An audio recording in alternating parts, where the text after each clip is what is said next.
Hi hello welcome to PSC tricks with Ammu. അപ്പോൾ ഇന്നത്തെ ക്ലാസ്സിൽ നമ്മൾ ഡിസ്കസ് ചെയ്യാൻ വേണ്ടിയിട്ട് പോകുന്നത് ISROവുമായിട്ട് ബന്ധപ്പെട്ടിട്ടുള്ള കാര്യങ്ങളാണ് കേട്ടോ. നമുക്കറിയാം നമ്മുടെ പ്രിലിംസിനൊക്കെ ഈ ഒരു ഭാഗത്തുനിന്ന് ക്വസ്റ്റ്യൻസ് ചിലപ്പോൾ വരാറുണ്ട്. അപ്പോൾ നമുക്കിത് വിട്ടുകളയാൻ വേണ്ടിയിട്ട് പറ്റില്ല. അപ്പോൾ നേരെ ക്ലാസ്സിലേക്ക് പോയാലോ. എന്നാണ് ISRO സ്ഥാപിതമായത്? 1969 ഓഗസ്റ്റ് 15 നിർബന്ധമായിട്ടും പഠിച്ചിരിക്കേണ്ട ഒരു വർഷമാണ്. ISRO സ്ഥാപിതമായതെന്നാണ് 1969 August 15. എവിടെയാണ് ആസ്ഥാനം? അന്തരീക്ഷ് ഭവൻ ബാംഗ്ലൂരാണ്. ആസ്ഥാനം എവിടെയാണ്? അന്തരീക്ഷ് ഭവൻ ബാംഗ്ലൂർ. ISRO ബഹിരാകാശ വകുപ്പിന് കീഴിലായതെന്നാണ് 1972 സെപ്റ്റംബർ മാസത്തിലാണ് കേട്ടോ. ISRO ബഹിരാകാശ വകുപ്പിന് കീഴിലായത് 1972 സെപ്റ്റംബറിലാണ്. ഈ 72 വരെ ISRO പ്രവർത്തിച്ചിരുന്നത് ആണവ ഊർജ്ജ വകുപ്പിൻ്റെ കീഴിലായിരുന്നു കേട്ടോ. 72ലാണ് ഇതെന്ത് ചെയ്യുന്നത്? ബഹിരാകാശ വകുപ്പിന് കീഴിലാകുന്നത്. അതുവരെ ആണവ ഊർജ്ജ വകുപ്പിന് കീഴിലായിരുന്നു ISRO പ്രവർത്തിച്ചു വന്നിരുന്നത്. ISROയുടെ ചെയർമാനായ ആദ്യത്തെ മലയാളി ചോദിക്കുന്നതാണ്. ആരാണ്? MGK മേനോനാണ്. ISROയുടെ ചെയർമാനായിട്ടുള്ള ആദ്യത്തെ മലയാളി ആരാണ്? MGK മേനോൻ. ഇന്ത്യയിലെ ഏക ഉപഗ്രഹ വിക്ഷേപണ കേന്ദ്രം ഏതാണ്? ആന്ധ്രാപ്രദേശിലെ ശ്രീഹരിക്കോട്ടയാണ്. ഇന്ത്യയിലെ ഏക ഉപഗ്രഹ വിക്ഷേപണ കേന്ദ്രം ഏതാണ്? ആന്ധ്രാപ്രദേശിലെ ശ്രീഹരിക്കോട്ട. ശ്രീഹരിക്കോട്ടയിലെ ഉപഗ്രഹ വിക്ഷേപണ കേന്ദ്രം ഏതു പേരിലാണ് അറിയപ്പെടുന്നത്? സതീഷ് ധവാൻ സ്പേസ് സെൻറ്റർ എന്ന പേരിലാണ് അറിയപ്പെടുന്നത് അല്ലേ. നമ്മുടെ ഇന്ത്യയിലെ ഏക ഉപഗ്രഹ വിക്ഷേപണ കേന്ദ്രമായിട്ടുള്ള ശ്രീഹരിക്കോട്ട ഏത് പേരിലാണ് അറിയപ്പെടുന്നത്?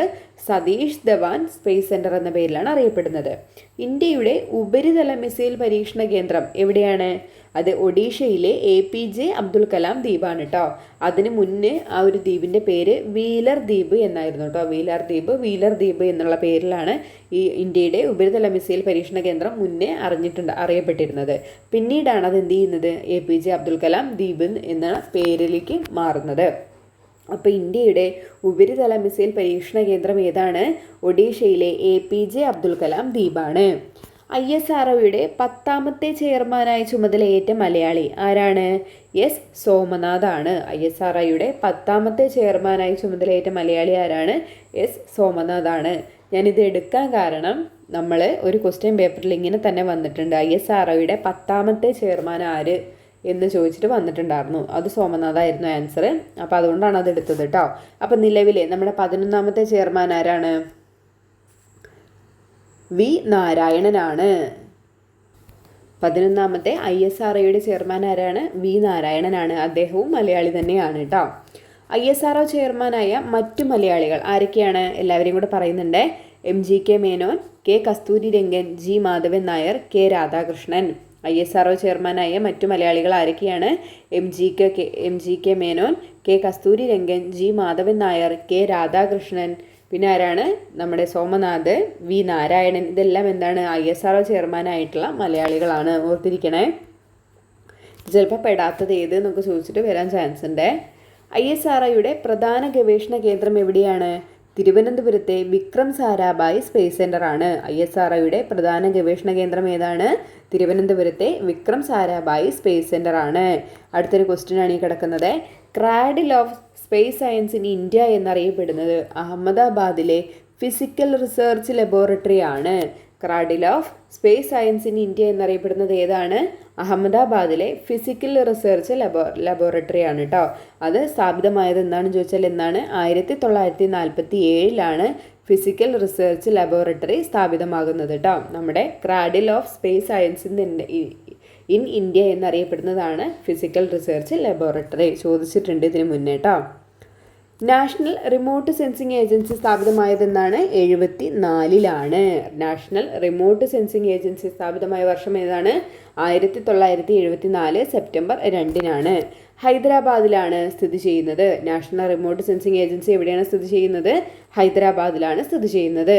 എന്തൊക്കെയാണ് ഇതിൻ്റെ ഒരു ഇതെന്ന് പറഞ്ഞു കഴിഞ്ഞാൽ, ഇന്ത്യയിൽ റിമോട്ട് സെൻസിങ് ഉപകരണങ്ങൾ നൽകുന്ന വിവരങ്ങളുടെ ശേഖരണം, സംഭരണം, സംസ്കരണം, വിതരണം എന്നിവയ്ക്ക് മുഖ്യ പങ്ക് വഹിക്കുന്നത് ആരാണ്? നാഷണൽ റിമോട്ട് സെൻസിങ് സെൻറ്റർ ആണ്. ഇന്ത്യയിലെ റിമോട്ട് സെൻസിങ് ഉപകരണങ്ങൾ നൽകുന്ന വിവരങ്ങളുടെ സംഭരണം, ശേഖരണം, സംസ്കരണം, വിതരണം എന്നിവയ്ക്ക് മുഖ്യ പങ്ക് വഹിക്കുന്നത് ആരാണ്? നാഷണൽ റിമോട്ട് സെൻസിങ് സെൻറ്റർ ആണ്. എന്നാണ് സ്ഥാപിതമായത്? 1974 സെപ്റ്റംബർ 2. കൃത്രിമ ഉപഗ്രഹങ്ങളുടെ നിർമ്മാണവും അനുബന്ധ സാങ്കേതിക വിദ്യകളുടെ ഗവേഷണവും നടത്തുന്ന ISROയുടെ അനുബന്ധ ഏജൻസിയാണ് ബംഗളൂരുവിലെ ISRO സാറ്റലൈറ്റ് സെൻറ്റർ എന്ന് പറയുന്നത് കേട്ടോ. ISAK എന്ന് പറയുന്നത് കൃത്രിമ ഉപഗ്രഹങ്ങളുടെ നിർമ്മാണവും അനുബന്ധ സാങ്കേതിക വിദ്യയുടെ ഗവേഷണവും നടത്തുന്ന ISROയുടെ ഒരു ഏജൻസിയാണ് എന്ത് എന്ന് പറയുന്നത് ISRO സാറ്റലൈറ്റ് സെൻറ്റർ എന്ന് പറയുന്നത് കേട്ടോ.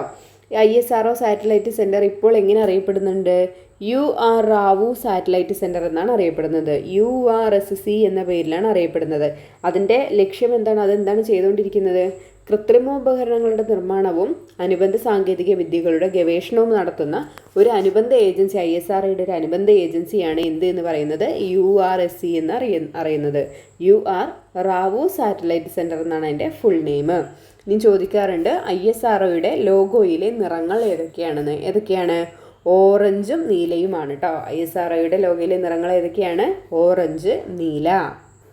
ഇനി നമുക്ക് കുറച്ച് നേട്ടങ്ങളെ പരിചയപ്പെടാം. ഇന്ത്യയുടെ ആദ്യത്തെ കൃത്രിമ ഉപഗ്രഹമായ ആര്യഭട്ട വിക്ഷേപിച്ചതെന്നാണ്? 1975 ഏപ്രിൽ 19 അപ്പോൾ ചോദിക്കുകയാണ് ഇന്ത്യയുടെ ആദ്യത്തെ കൃത്രിമ ഉപഗ്രഹം ഏതാണ്? ആര്യഭട്ടയാണ്. ആര്യഭട്ട എന്നാണ് വിക്ഷേപിച്ചത്? 1975 ഏപ്രിൽ 19 ഏതായിരുന്നു വിക്ഷേപണ വാഹനം എന്ന് പറയുന്നത്? C1 ഇന്റർ കോസ്മോസ് എന്ന വാഹനത്തിലായിരുന്നു നമ്മുടെ ആര്യഭട്ട വിക്ഷേപിച്ചിട്ടുണ്ടാകുന്നത്. C1 Inter cosmos. അപ്പോൾ ഇന്ത്യയുടെ ആദ്യത്തെ കൃത്രിമ ഉപഗ്രഹം ഏതാണ്? ആര്യഭട്ടയാണ്. എന്നാണ് വിക്ഷേപിക്കുന്നത്? 75 ഏപ്രിൽ 19 വർഷം ഓർത്തിരിക്കണേ. ഇന്ത്യയുടെ ആദ്യത്തെ ഭൗമ നിരീക്ഷണ ഉപഗ്രഹം ഏതാണ്? അത് ഭാസ്കരയാണ്. ഭൗമ നിരീക്ഷണ ഉപഗ്രഹം ഏതാണ്? ഭാസ്കരയാണ്. എന്നാണ് വിക്ഷേപിച്ചത്? 1979 ജൂൺ 7 ഭാസ്കര വിക്ഷേപിക്കുന്നത്. 1979 ജൂൺ 7 ഇന്ത്യയുടെ ആദ്യത്തെ ഭൗമ നിരീക്ഷണ ഉപഗ്രഹമായിട്ടുള്ള ഭാസ്കര വിക്ഷേപിക്കുന്നത്. ഇന്ത്യയിൽ നിന്ന് വിക്ഷേപിച്ച ആദ്യത്തെ ഉപഗ്രഹം ഏതാണ്? രോഹിണി. ഇന്ത്യയിൽ നിന്ന് വിക്ഷേപിച്ച ആദ്യത്തെ ഉപഗ്രഹം ഏതാണ്? രോഹിണിയാണ്. എന്നാണത്? 1980 ജൂലൈ 18 രോഹിണി വിക്ഷേപിക്കുന്നത് കേട്ടോ. 1980 ജൂലൈ 18 ഇന്ത്യയിൽ നിന്ന് വിക്ഷേപിച്ച ആദ്യത്തെ ഉപഗ്രഹമായിട്ടുള്ള രോഹിണി വിക്ഷേപിച്ചത്. ഇന്ത്യയുടെ ആദ്യത്തെ വാർത്താവിനിമയ ഉപഗ്രഹം ഏതാണ്? 81 വിക്ഷേപിച്ച ആപ്പിളാണ്. ഇന്ത്യയുടെ ആദ്യത്തെ വാർത്താവിനിമയ ഉപഗ്രഹമാണ് എന്ത് എന്ന് പറയുന്നത്? ആപ്പിൾ എന്ന് പറയുന്നത്. ഇന്ത്യ തദ്ദേശീയമായി വികസിപ്പിച്ചെടുത്ത ആദ്യത്തെ വിവിധോദ്ദേശ ഉപഗ്രഹം ഏതാണ്? ഇൻസാറ്റ് 2A ആണ്. ഇന്ത്യ തദ്ദേശീയമായി വികസിപ്പിച്ചെടുത്ത ആദ്യത്തെ വിവിധോദ്ദേശ ഉപഗ്രഹം ഏതാണ്? ഇൻസാറ്റ് 2A. അത് വിക്ഷേപിച്ച വർഷം എത്രയാണ്? 1992 ഇൻസാറ്റ് 2A വിക്ഷേപിക്കുന്നത്. ഇനി അടുത്തതാണ് ഇൻസാറ്റ് 3DR എന്ന് പറയുന്നത്. എന്തിനു വേണ്ടിയിട്ടായിരുന്നു? കാലാവസ്ഥാ നിരീക്ഷണങ്ങൾക്ക് പുറമെ അന്തരീക്ഷ താപനില, സാന്ദ്രത, മേഘങ്ങൾ, ഓസോൺ പാളിയിൽ ഉണ്ടാകുന്ന മാറ്റങ്ങൾ എന്നിവ നിരീക്ഷിക്കാൻ ഉപയോഗിച്ചിട്ടുള്ള വിക്ഷേപിച്ച ഉപഗ്രഹമാണ് എന്ത് എന്ന് പറയുന്നത്? ഇൻസാറ്റ് 3DR എന്ന് പറയുന്നത്. ഇൻസാറ്റ് 3DR. ഇന്ത്യയുടെ ആദ്യത്തെ വിദൂര സംവേദന ഉപഗ്രഹം ഏതാണ്? അത് IRS-1A ആണ് കേട്ടോ. ഇന്ത്യയുടെ ആദ്യത്തെ വിദൂര സംവേദന ഉപഗ്രഹം ഏതാണെന്ന് ചോദിച്ചാൽ ഏതാണ്? IRS-1A. സമുദ്ര പഠനങ്ങൾക്കായുള്ള ഇന്ത്യയുടെ ആദ്യത്തെ ഉപഗ്രഹമാണ് ഓഷ്യൻ സാറ്റ് എന്ന് പറയുന്നത്. 1999 വിക്ഷേപിച്ച ഓഷ്യൻ സാറ്റ് എന്തിനു വേണ്ടിയിട്ടാണ്? സമുദ്ര പഠനങ്ങൾക്കായിട്ടുള്ള ഇന്ത്യയുടെ ആദ്യത്തെ ഉപഗ്രഹമാണ് ഓഷ്യൻ സാറ്റ്. ഓഷ്യൻ എന്ന് കേൾക്കുമ്പോൾ തന്നെ അറിയാമല്ലേ, സമുദ്രം. ഇന്ത്യയുടെ ആദ്യത്തെ കാലാവസ്ഥാ ഉപഗ്രഹം ഏതാണ്? കൽപ്പന 1 ആണ് കേട്ടോ. ഇന്ത്യയുടെ ആദ്യത്തെ കാലാവസ്ഥാ ഉപഗ്രഹം എന്നാണ്? കൽപ്പന 1 ആദ്യത്തെ പേരെന്തായിരുന്നു? മെറ്റ്സാറ്റ് എന്നായിരുന്നു. നമ്മുടെ 2003 കൽപ്പന ചൗള അന്തരിക്കുകയുണ്ടായി. അപ്പോൾ അതിൻ്റെ ഒരു സ്മരണാർത്ഥമാണ് നമ്മുടെ ഈ ആദ്യത്തെ ഈ ഉപഗ്രഹത്തിന് എന്ത് ചെയ്യുന്നത്? കൽപ്പന 1 എന്ന പേര് നിർദ്ദേശിക്കുന്നത് കേട്ടോ, അങ്ങനെ മാറ്റുന്നത്. അപ്പോൾ ആദ്യത്തെ പേരെന്തായിരുന്നു? മെറ്റ്സാറ്റ് എന്നാണ്. ഇന്ത്യയുടെ ആദ്യത്തെ കാലാവസ്ഥാ ഉപഗ്രഹം ഏതാണ്? മെറ്റ്സാറ്റ് ആണ്. പിന്നീട് അതിൻ്റെ പേരെന്താക്കി? കൽപ്പന 1 എന്നാക്കി. ഭൂപടങ്ങൾ തയ്യാറാക്കുന്നതിന് വേണ്ടി വിക്ഷേപിച്ച ആദ്യത്തെ ഉപഗ്രഹമാണ് കാർട്ടോസാറ്റ്. ഭൂപടം അറിയില്ല, കാർട്ടോഗ്രഫി. ഭൂപടങ്ങൾ നിർമ്മിക്കുന്നതിന് പറയുന്ന പേരാണല്ലേ കാർട്ടോഗ്രഫി എന്ന് പറയുന്നത്. അപ്പോൾ ഭൂപടങ്ങൾ തയ്യാറാക്കാൻ വേണ്ടിയിട്ട് വിക്ഷേപിച്ച ആദ്യത്തെ ഉപഗ്രഹം ഏതാണ്? കാർട്ടോസാറ്റ് ആണ്. വിദ്യാഭ്യാസ ആവശ്യങ്ങൾക്കായിട്ട് വിക്ഷേപിച്ച ഉപഗ്രഹമാണ് എഡ്യൂസാറ്റ്. ഈ വർഷം ഇമ്പോർട്ടൻ്റ് ആണ്. എഡ്യൂസാറ്റ് ഒരുപാട് വട്ടം ചോദിച്ചിട്ടുള്ളതാണ്. വിദ്യാഭ്യാസ അവകാശങ്ങളായിട്ട് വിക്ഷേപിച്ച ഉപഗ്രഹം ഏതാണ്? എജുസാറ്റ് ആണ്. എന്നാണ് വിക്ഷേപിച്ചത്? 2004 സെപ്റ്റംബർ 20-നാണ്. 2004 സെപ്റ്റംബർ 20-ന്. ഇന്ത്യയുടെ ആദ്യത്തെ നാനോ ഉപഗ്രഹമാണ് ജുഗ്നു എന്ന് പറയുന്നത്. ഇന്ത്യയുടെ ആദ്യത്തെ നാനോ ഉപഗ്രഹം ഏതാണ്? ജുഗ്നു. കാലാവസ്ഥാ വ്യതിയാനത്തെക്കുറിച്ച് പഠിക്കുന്ന ഉപഗ്രഹമാണ് മേഗാട്രോപിക്സ് എന്ന് പറയുന്നത് കേട്ടോ. മേഗാട്രോപിക്സ്. കാലാവസ്ഥാ വ്യതിയാനത്തെക്കുറിച്ച് പഠിക്കുന്ന ഉപഗ്രഹം ഏതാണ്? മേഗാട്രോപിക്സ് ആണ്. ഇനി എല്ലാ ക്വസ്റ്റ്യൻ പേപ്പറിലും വരുന്നതാണ് ചന്ദ്രയാൻ 1, ചന്ദ്രയാൻ 2, ചന്ദ്രയാൻ 3 കേട്ടോ. നമുക്കിവിടെയും പഠിച്ചു പോവാം. ഇന്ത്യയുടെ ആദ്യത്തെ ചാന്ദ്രദൗത്യമാണ് ചന്ദ്രയാൻ 1 എന്ന് പറയുന്നത്. വിക്ഷേപിച്ചത് ഇമ്പോർട്ടൻ്റ് ആണ്. എന്നാണ്? 2008 ഒക്ടോബർ 22-നാണ് ചന്ദ്രയാൻ 1 വിക്ഷേപിക്കുന്നത്. പഠിച്ചിട്ട് പോവാം ഇപ്പം തന്നെ. 2008 ഒക്ടോബർ 22-നാണ് ചന്ദ്രയാൻ 1 വിക്ഷേപിക്കുന്നത്. ഏതായിരുന്നു വിക്ഷേപണ വാഹനം? PSLV C11 ആയിരുന്നു. PSLV C11 എന്ന വാഹനത്തിലാണ് നമ്മുടെ ചന്ദ്രയാൻ 1 2008 ഒക്ടോബർ 22-ന് വിക്ഷേപിച്ച് ഉണ്ടായിരുന്നത്. എന്നാണത് ചന്ദ്രോപരിതലത്തിൽ ഇടിച്ചിറങ്ങിയത്? 2008 നവംബർ 14-നാണ് നമ്മുടെ ചന്ദ്രയാൻ 1 ചന്ദ്രോപരിതലത്തിൽ ഇടിച്ചിറങ്ങുന്നത് കേട്ടോ. അവിടെ ഇടിച്ചിറങ്ങാൻ വേണ്ടിയിട്ട് സഹായിച്ച ഭാഗം ഏതാണെന്ന് ചോദിച്ചാൽ മൂൺ ഇമ്പാക്റ്റ് പ്രോബാണ് കേട്ടോ. മൂൺ ഇമ്പാക്റ്റ് പ്രോബ് എന്ന് പറഞ്ഞിട്ടുള്ള ഒരു ഭാഗമാണ് ചന്ദ്രോപരിതലത്തിൽ ഇടിച്ചിറങ്ങാൻ വേണ്ടിയിട്ട് ചന്ദ്രയാൻ 1-നെ സഹായിച്ചത്.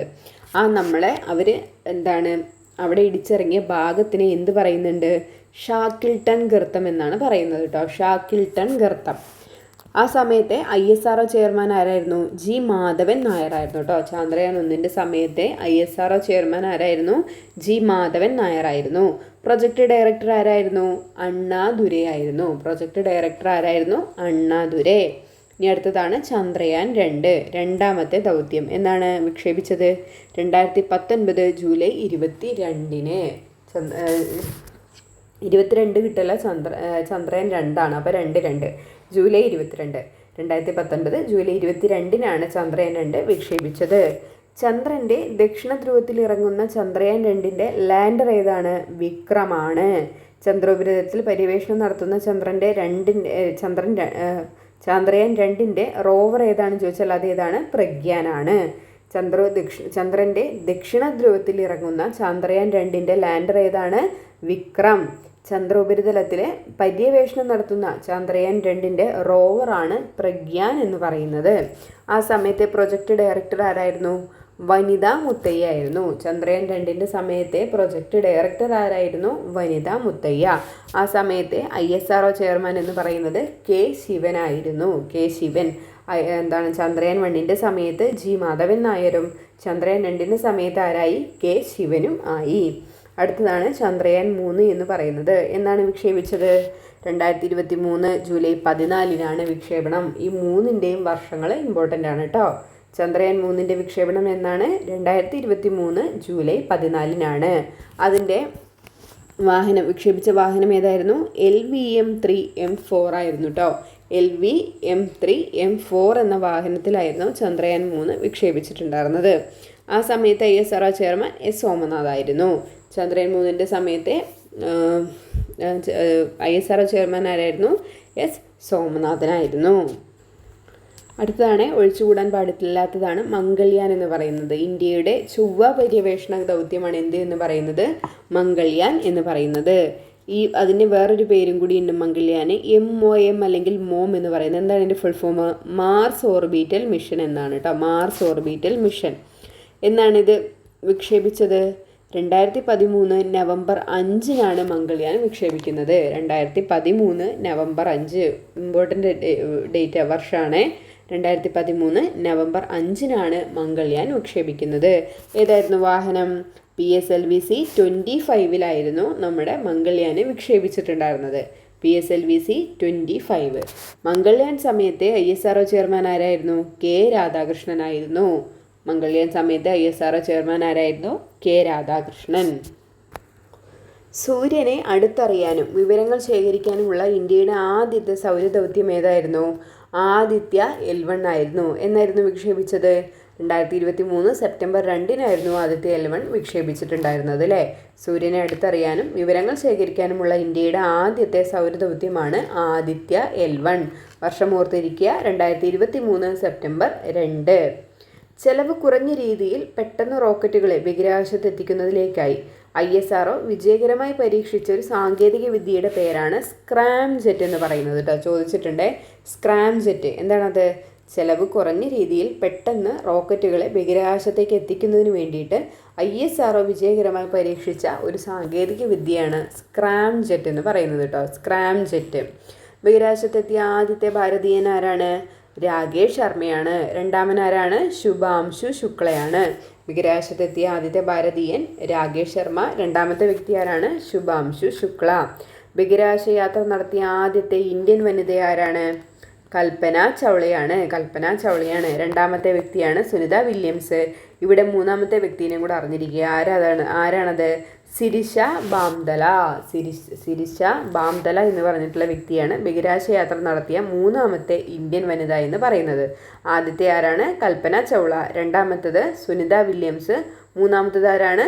സിരിഷ ബാംദല. അപ്പോൾ ISROയുമായിട്ട് ബന്ധപ്പെട്ടിട്ട് നമ്മൾ ബേസിക് ആയിട്ട് വരുന്ന ചോദിക്കുന്ന ക്വസ്റ്റ്യൻസ് ഒക്കെ നമ്മൾ നോക്കിയിട്ടുണ്ട് കേട്ടോ. അപ്പോൾ നന്നായിട്ട് പഠിക്കുക. ഇനി നമുക്ക് മുന്നിൽ അധികം ദിവസങ്ങളില്ല കേട്ടോ. ജീവിതശൈലി രോഗങ്ങൾ സെപ്പറേറ്റ് ക്ലാസ് ആക്കിയിട്ടിട്ടുണ്ട്. അതിൽ PYQ ഉൾപ്പെടെയാണ് ചെയ്തിരിക്കുന്നത്. മാക്സിമം എല്ലാവരും കാണാൻ വേണ്ടിയിട്ട് ശ്രമിക്കുക കേട്ടോ. അപ്പോൾ ഇനി നമുക്ക് ഇതുപോലെ യൂസ്ഫുൾ ആയിട്ടുള്ളൊരു വീഡിയോയിൽ വീണ്ടും കാണാം. ഈ വീഡിയോ ഇഷ്ടമാവുകയാണെങ്കിൽ നിങ്ങൾ ലൈക്ക് ചെയ്യാനും നിങ്ങളുടെ അഭിപ്രായങ്ങൾ കമൻറ്റ് ചെയ്യാനും വേണ്ടിയിട്ട് മറക്കരുത് കേട്ടോ. Thank you.